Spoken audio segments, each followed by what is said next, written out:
Press friends, இது Venus infotainment தயாரிப்பில் இரண்டாவது படம். முதல் படம் யார் திசை. அந்த படத்துக்கு நீங்கள் என்ன சப்போர்ட் கொடுத்தீங்களோ அதே சப்போர்ட் இந்த படத்துக்கு கொடுக்க வேண்டும் என்று தாழ்மையுடன் கேட்டுக்கொள்கிறேன். நன்றி.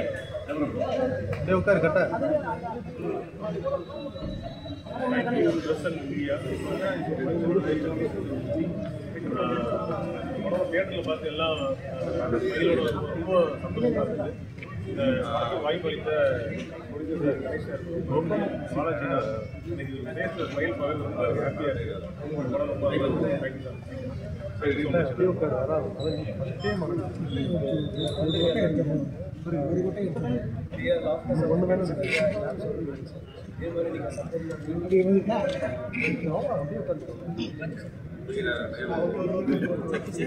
ஓடா போ வேற வெயில்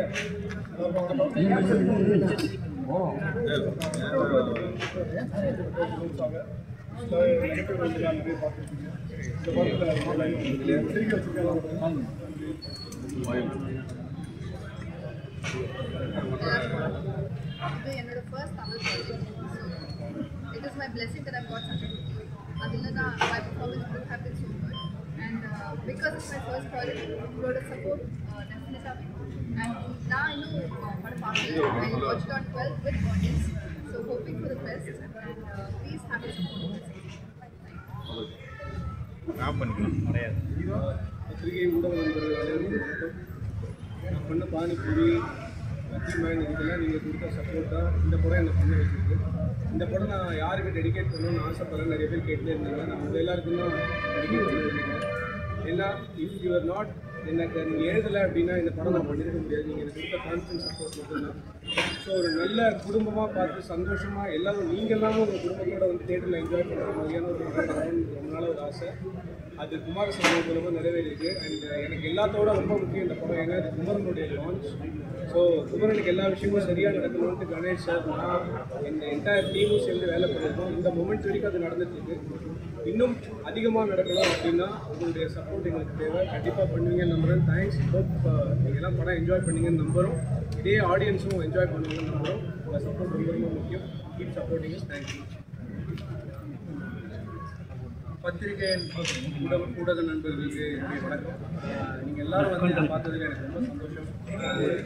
நீங்கள் எல்லோரும் என்ஜாய் பண்ணியிருப்பீங்க அப்படின்னு நான் நம்புகிறேன். இவ்வளோ வருஷமும் எனக்கு நிறைய சப்போர்ட் அண்ட் ஆதரவு கொடுத்துருக்கீங்க. இதே ஆதரவு சப்போர்ட்டும் இனிமேல் இந்த படத்துக்கு நீங்கள் கொடுக்கணும் அப்படின்றது என்னுடைய வேண்டுகோள்.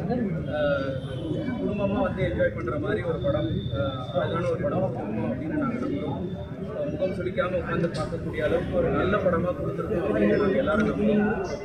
ஸோ உங்களுடைய சப்போர்ட், ஆதரவு, அன்பு எல்லாம் ஒவ்வொருத்தருடையதும் ரொம்ப முக்கியம்.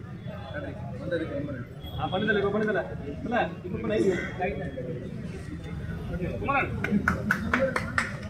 படத்துல ஃபர்ஸ்ட் படத்துல வந்து எல்லாருக்குமே வந்து காமெடியா வச்சிருக்காங்க, உங்களுக்கு மட்டும் சீரியஸா கொடுத்துருக்காங்க.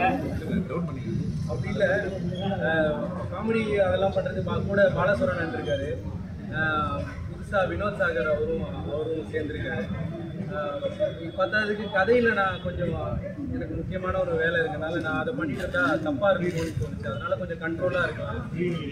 முடிஞ்ச அளவுக்கு அந்த லைன் மீறாமல் பண்ண பார்த்தோம், இல்லைன்னா தப்பாகிடும். சார் குமார் சார், உங்கள் ப்ரொடியூசரு பாண்டியன் ஸ்டோர்னு வச்சு கொடுத்தாரு. இப்போ மாலையாக கட்டுறீங்க பொழுது அடுத்த கட்டத்துக்கு ப்ரொடியூசர் அனுப்பிச்சி விட்டாரோ?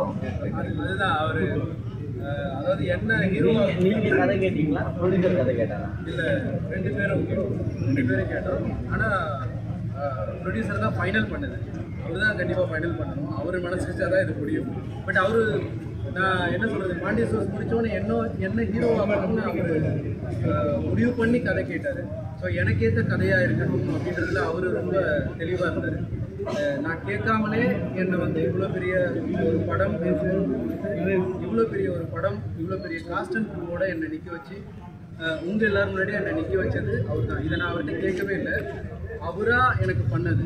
அது எனக்கு ஒரு கேரியர் ஆரம்பித்து கொடுத்துருக்காரு. அது எவ்வளோ பெரிய விஷயம்னு இங்கே இருக்க எல்லாருக்குமே தெரியும். அதுக்கு நான் எப்படி தேங்க்ஸ் சொல்கிறதுனே தெரியல. அதுக்கு தேங்க்ஸ் வந்து என்னால் உண்மையாக உழைக்க தான் முடியும். அதுதான் பண்ணணும்னு நான் நினைக்கிறேன். அதை நான் கண்டிப்பாக பண்ணுவேன்.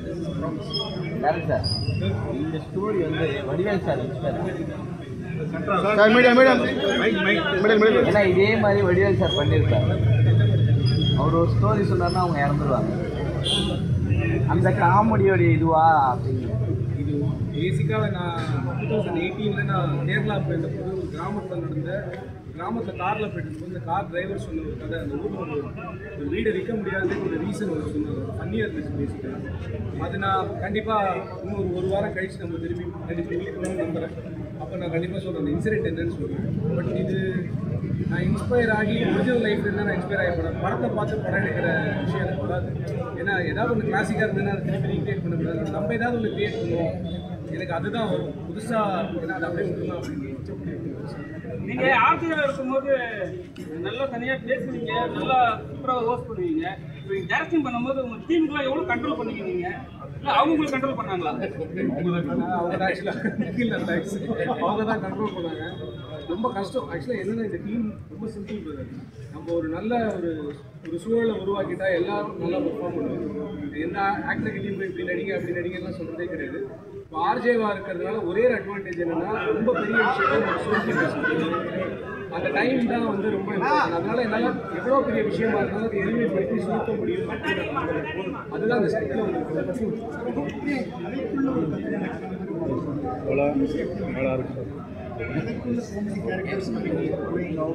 அவங்களே திரும்பி வராங்க. நிறைய ஒரு காம்பினேஷன் மேனேஜ் த காம்பினேஷன் இது வந்து என்னன்னா ரொம்ப இம்பார்ட்டண்ட்டாக நான் யோசிக்கிறது. ஏன்னா ஆஃப்டர் கோவிட் ஆடியன்ஸ் பெருசாக இவால்வ் ஆகுது. ஆடியன்ஸோட இன்டெலிஜென்ஸ் ரொம்ப ஜாஸ்தியாக இருக்குது. உலக திரைப்படங்கள் நிறைய பார்க்குறாங்க. ஸோ என்னென்னா இப்போ இங்கே இருக்கக்கூடிய ஆடியன்ஸ்க்கு ஒரு ரொம்ப சாதாரணமாக ஒரு கதையை கொண்டு போய் கொடுக்க முடியும். ஏன்னா அவங்களுக்கு நிறைய இன்டெலிஜென்ஸ் இருக்கும். ஸோ அதை நம்ம கொஞ்சம் கேட்டர் பண்ணணுமே அப்படின்றதுக்காக தான் இந்த மாதிரி ஸ்க்ரீன் ப்ளே ஸ்ட்ரக்சர் பண்ணுவாங்க. ரொம்ப A for apple B for ball கதை தான் இது. ஹீரோ சார் சீனியர் எல்லாருக்கும் கரெக்டாக புரிஞ்சிச்சுன்னா இல்லை எல்லாமே ரிவீல் கரெக்டாக பண்ணுங்க. ஆனால் மெத்தட் ஆக்டர் மட்டும் எப்படி ரிவீல் பண்ணுறதுன்னு யோசிச்சு அவனை 10 வருஷமா நான் ஆஃப்லைனில் வச்சுருந்தேன். அப்படியே அதனால உள்ளே ஒரு சாரி வினோத் சாகர் என்னோட 2002லேருந்து 2003லேருந்து நாங்கள் 2 பேரும் ஃப்ரெண்ட்ஸ் ஆக்சுவலாக. அப்போ நாங்கள் 2 பேரும் ஆர்ஜே ஆகணும் அப்படின்னு நாங்கள் வந்து ஒரு ரேடியோ ஸ்டேஷன் நான் ஆர்ஜே ஆகிட்டேன். அதுக்கப்புறம் வினோத் வந்து வேறு திசைகள் எல்லாம் போய் வழி மாறி அதுக்கப்புறம் உடனே அவன் நினச்சிக்க ரீஹாபிலிட்டேஷன்லாம் போனாலாம் நினச்சிக்காதீங்க. அவன் வெளிநாடெல்லாம் போயிட்டான். அதுக்கப்புறம் திருப்பி ஒரு தடவை வந்தான் டப்பிங்லாம் பண்ணுறேன்னு சொன்னான். So we keep in touch all the time. ஆனால் அவங்க எல்லாருக்கும் இந்த படத்தோடைய நெக்ஸ்ட் மீட் எது நடந்தாலும் வினோத் சாகர் எனக்கு பண்ண ஒரு மிகப்பெரிய துரோகத்தை நான் சொல்லுவேன். அது எந்த நடிகனும் ஒரு டேரக்டர் பண்ணியிருக்க முடியாது. அதை மீறி நான் இந்த படத்தில் அவனுக்கு வாய்ப்பு கொடுத்தேன்னா அப்போ எனக்கு எவ்வளோ பெரிய மனசு இருக்கு நீங்களே புரிஞ்சுக்கணும். குமரன் வந்து இப்போ சீரியல் ஆக்டரில் வந்து ஒரு கேரக்டருக்கு வந்து கம்ஃபர்ட்டாக இருக்க மாட்டாங்க. சீரியலுக்கு ஏற்ற மாதிரி இருப்பாங்க. உங்களுக்கு எவ்வளோ கம்ஃபர்ட்டாக இருந்தார்? இல்லாட்டி தாண்டி ஏதாவது சொன்னாரா நான் ஹீரோ வாய்க்கிறேன்? வாய்ப்பே இல்லை. நான் இது கண்டிப்பாக எல்லாருக்கும் முன்னாடியே சொல்லணும், அன்றைக்கே சொல்லணும்னு நினச்சேன். குமரன் ஃபஸ்ட்டு ஒரு எக்ஸ்ட்ராடினரி டான்ஸர். இந்த படத்தில் டான்ஸே இல்லை. குமரன் டான்ஸ் வேணும்னு கேட்கல. குமரன் வந்து பயங்கர ஃபிட், நினச்சிருந்தா ஒரு ஃபைட் வச்சுருக்கலாம், 2 ஃபைட் வச்சுருக்காங்க. அந்த படத்தில் எனக்கு டான்ஸ் இருந்தது. ஆனால் குமரன் ஃபைட் வேணும்னு கேட்கல. எல்லாரும் காமெடி பண்ணிட்டு இருக்கும்போது சும்மா இருக்கணும். குமரனுக்கு காமெடி எக்ஸ்ட்ராடனரியாக வரும். நானும் குமரனும் யூடியூப்பில் பண்ண எல்லா வீடியோவுமே காமெடி வீடியோ தான். Kumaran is writer by nature. இது எல்லாத்தையும் தாண்டி கதைக்காக ஒருத்தர் தன்னை வந்து பின்னாடி கதையை முன்னாடி போய் வைக்கிறாங்க அப்படின்னா அந்த குவாலிட்டி தான் ஒரு ஆக்டருக்கு ரொம்ப முக்கியம் அப்படின்னு நினைக்கிறேன். இன்னும் நீங்கள் கேட்டது இப்போ சீரியல் சினிமா அப்படிலாம் கிடையாது. நானே படத்தில் சொல்லியிருப்பேன், நடிப்புன்றது ஒரு கலை சார், அது எங்கே பண்ணால் என்ன அப்படின்றது தான். ஸோ அது எங்கே பண்ணாலும் நடிப்பு தான் இருக்குது. ஸோ எனக்கு என்னன்னா இந்த படத்தில் ஒரே சேலஞ்சாக இருந்தது. எல்லார் வீட்டுக்கும் போன குமரன் திருப்பி நம்ம எல்லார் வீட்டுக்கும் கொண்டு போய் தான் சேர்க்கணும். ஆனால் இது வரைக்கும் அவங்க பார்க்காத ஃபார்மேட்டில் கொண்டு போய் சேர்க்கணும். அதுதான் சேலஞ்சாக இருந்தது தவிர மிச்சப்படி குமரன் கிட்டலாம் ஸ்கிரிப்ட் என்னோட எல்லா பேரும் பயாடாக தெரிஞ்ச ஹீரோ. நானே விட்டா கூட ஆனால் அந்த டைலாக் விட்டீங்கன்னு சொல்கிற லெவலுக்கு அந்த லெவலுக்கு ப்ரிப்பேர்டான ஹீரோலாம் இன்றைக்கி கிடைக்கிறது ரொம்ப கஷ்டம். ஸோ குமரனுக்கு ஒரு பெரிய எதிர்காலம் அந்த படத்தின் மூலமாக நான் அமையணும்னு நான் நம்புகிறேன். கணேஷ் சாரும் நாங்கள் 2 பேரும் சேர்ந்து ஒரு பிரதராக கதை தான் குமரன். குமரனுடைய ஒரிஜினல் ஹீரோயின் வரலையா? ரியல் ஹீரோயின் படம் பார்த்தாங்களா? வந்துருக்கணும்ல இங்கே உங்களுக்கு இவ்வளோ பேர் சப்போர்ட்டிங் படம் நல்லா பண்ணிருக்கீங்க. சார் லிவிங்ஸ்டன் வந்து பார்ட் 2 அப்படின்னு சொல்லுவார். லிவிங்ஸ்டன் சார் பார்ட் 2 அப்படிங்காரு. இந்த படம் பார்ட் 2 இருக்கா? அதில் வந்து இது பண்ணுவாருன்னு நீங்கள் அண்ணன்ட்டு தானே கேட்கணும். சொல்லுங்கள் சார். தான் கேட்கணும். ரைட் சார், இருக்கா பார்ட் 2 இருக்கா? பார்க்கவே இல்லைன்னு நினைச்சேன். என்னடா இது பிரஸ் மீட் ஏதோ கலை இழந்து காணப்படுது. என் தலைவன் வந்துட்டான். நீங்க ஐட்டம் சாங் வைக்கல, அதான் அவர் பின்னாடி நிற்கிறாரு. என்ன விஷயம்னா, நீங்க என்ன கேட்டீங்க? நீங்கள் ஏன் நடிக்கிறீங்க? ஒரே ஒரு சீன் லாஸ்ட்டில் அப்படின்ட்டு ஏன் நடிக்க மாட்டீங்க? மற்ற டேரக்டர்லாம் பார்த்தீங்கன்னா அவங்க மேலே தான் மொத்தத்தையும் வச்சுப்பாங்க.